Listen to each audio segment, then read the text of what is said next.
Hello everyone, I'm Leslie Cornwell, Certified Nurse Midwife with Empowering Midwifery Education. This next section has to do with finding your ideal client. It's a legal disclaimer we put at the beginning of all of our presentations. This information is for educational and general purposes only. It's not intended for substituting as professional, legal, or clinical advice. We strive to keep our information as accurate and timely as possible, but no guarantees, and really stress to anyone on presentations just to do your due diligence in your local area. The course objectives: the students will be able to verbalize why it's important to understand your ideal client. The students will be able to verbalize exactly what an ideal client looks like, what their ideal client looks like. Students will be able to verbalize who is that potential ideal client, how do you categorize them, how do you find them, how do you narrow down your search to what you're looking for with your practice.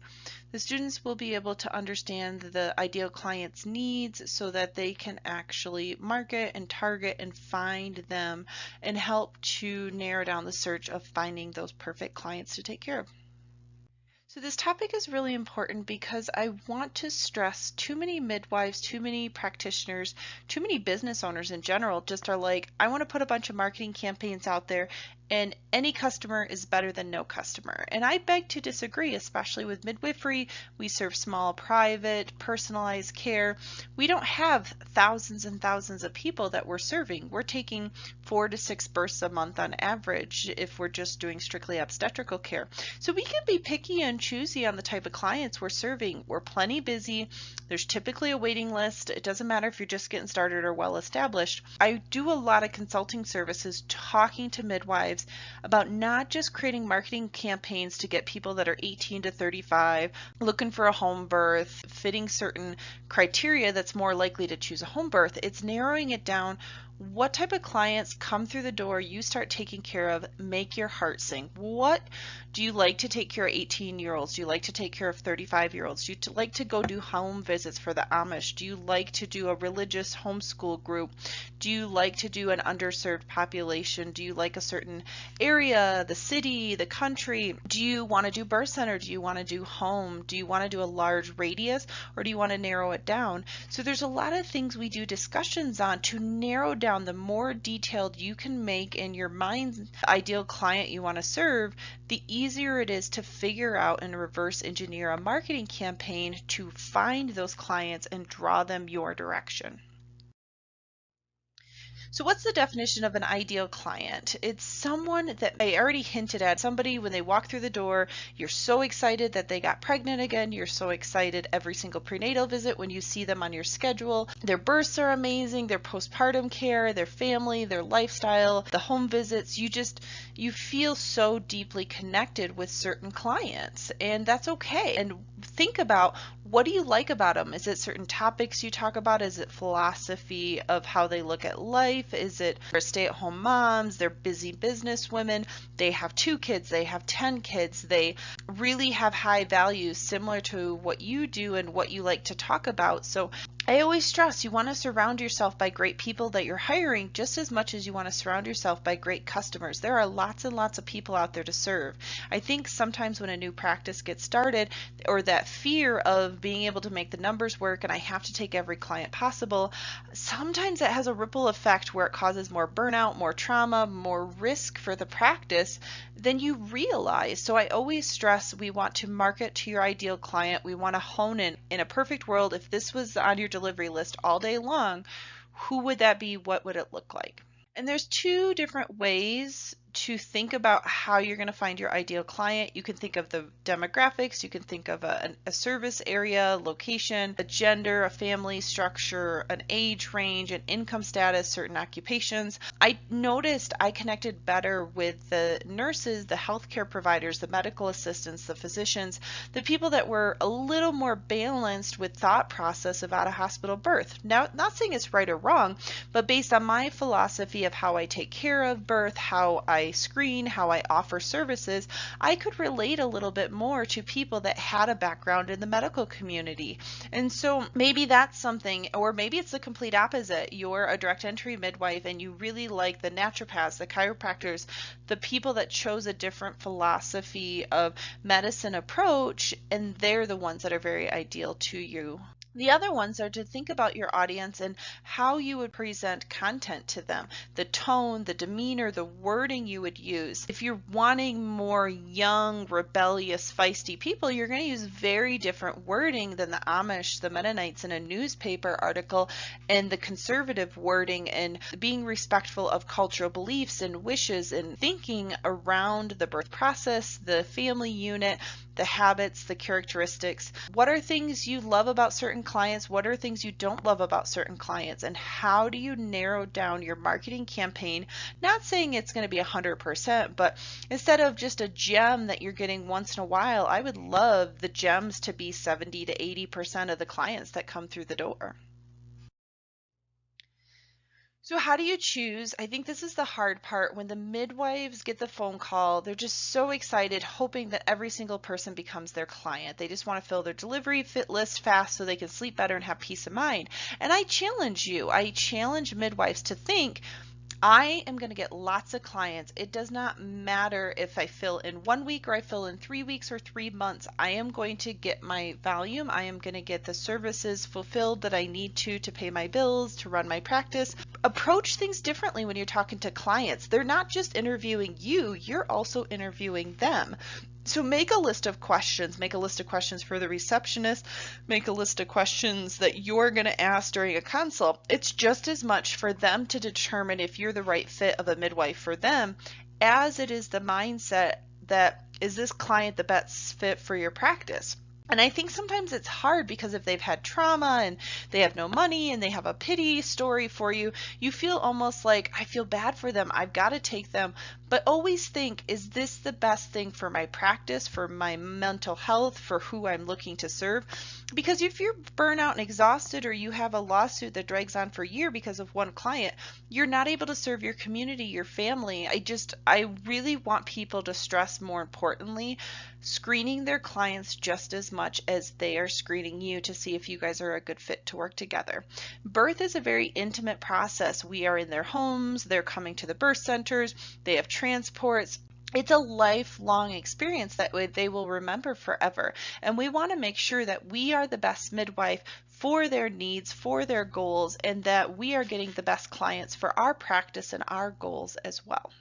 So consider the current habits. How are you digging into finding your clients right now? Are you going to certain Facebook groups? Are you putting ads in certain directions? Does your website have certain words and philosophies and demeanors that are going to attract certain clients? For example, if you want more of a Christian-based following, you're going to do a lot of Bible, you're going to do a lot of references from religious things that you have and that's important to you. And you're going to attract more clients that can connect with you on that level.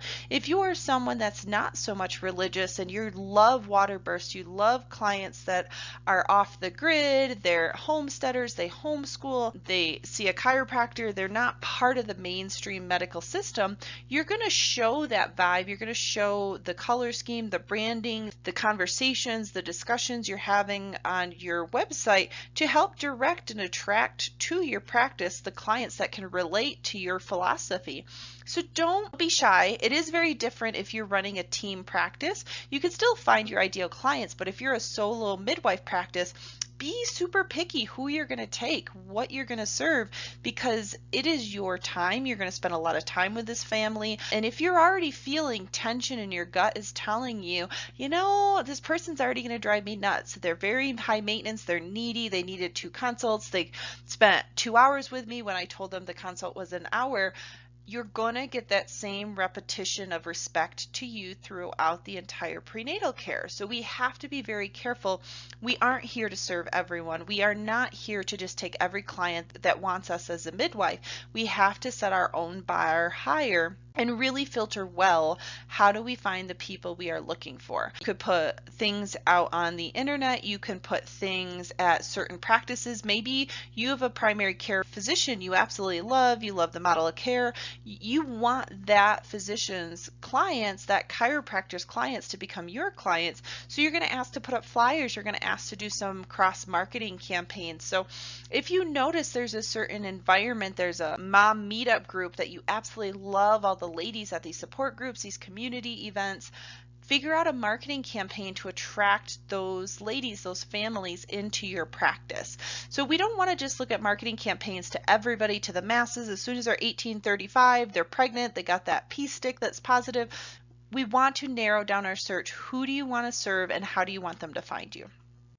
So identify your goals short-term and long-term with the practice. If you want to grow and expand, you're going to have to give a little bit. You're going to have to not as much narrow down your ideal clients until you're busier and you've got a waiting list. If you're solo and simple and you're doing really, really well with your volume and where you're at, you can be insanely picky. I've had some midwives are like, I only do multips, they're related to my church, they're homeschoolers, they have no medical conditions whatsoever, their normal body mass index. I've had some midwives have insanely detailed ideal clients they're serving, and that's who they only took on. They did a lot of filtering out through their website, through their intake calls, through potentially consults, and they just took a couple ladies here and there, and that was what they wanted to serve, and that's what made them happy.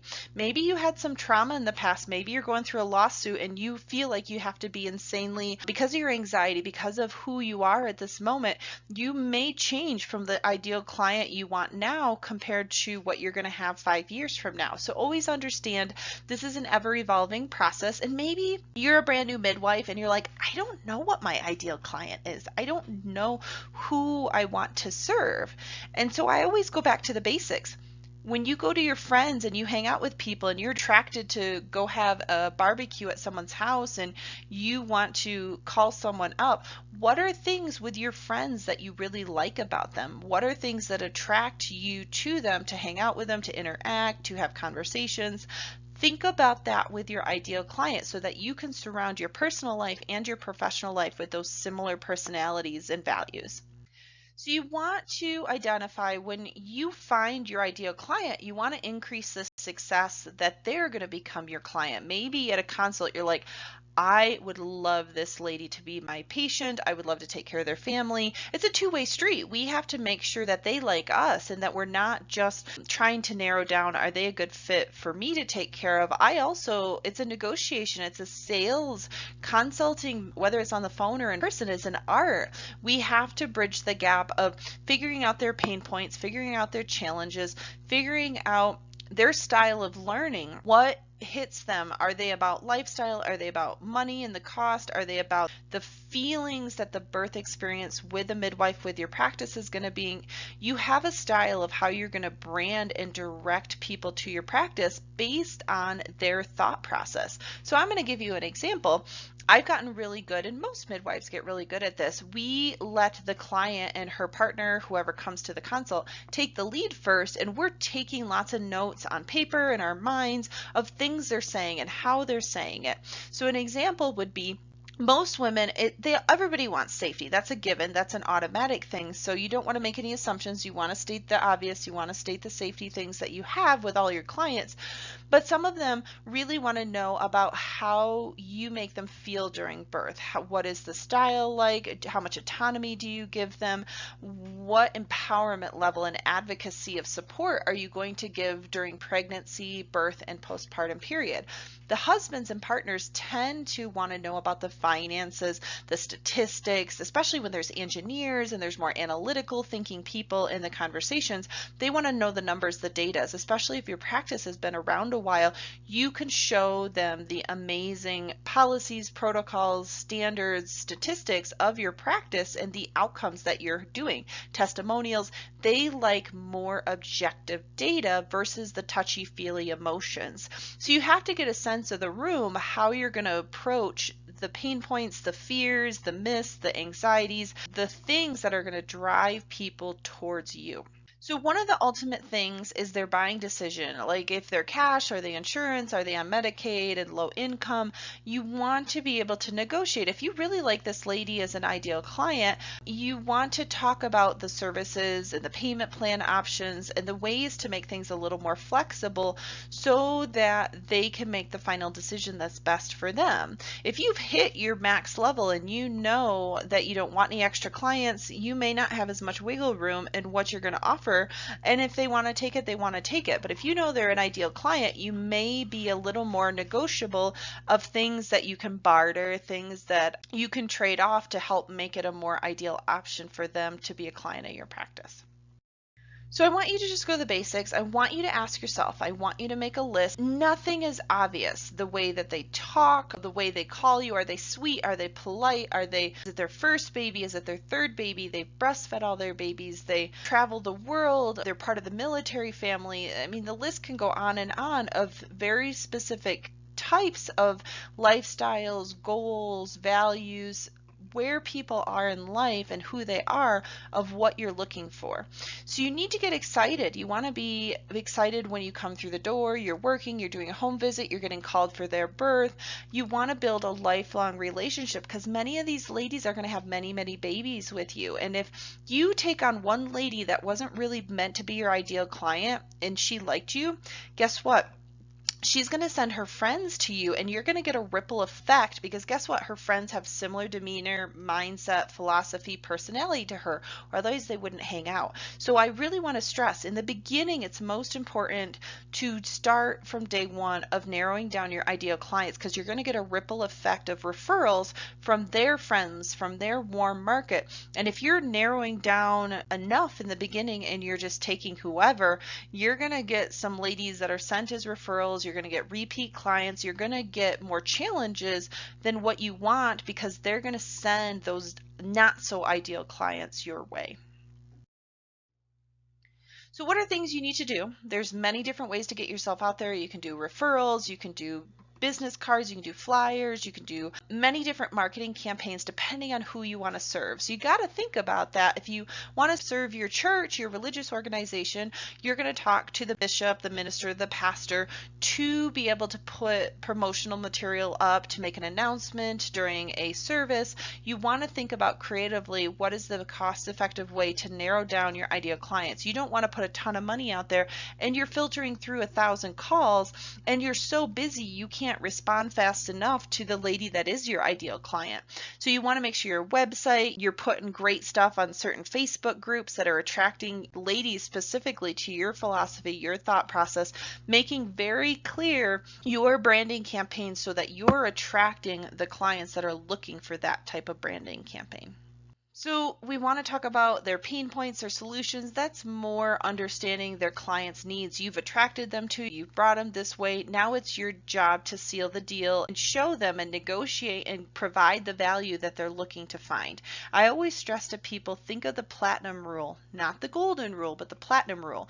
The golden rule is to do unto others how you would like to be treated. The platinum rule is do unto others how they would like to be treated. So it's an art, it's a skill. We have to read the room, we have to listen carefully, we have to hear these key words. One of my favorite books is called The Emotional Fingerprint, and it really teaches you how to listen. What is important to people? What are they looking for?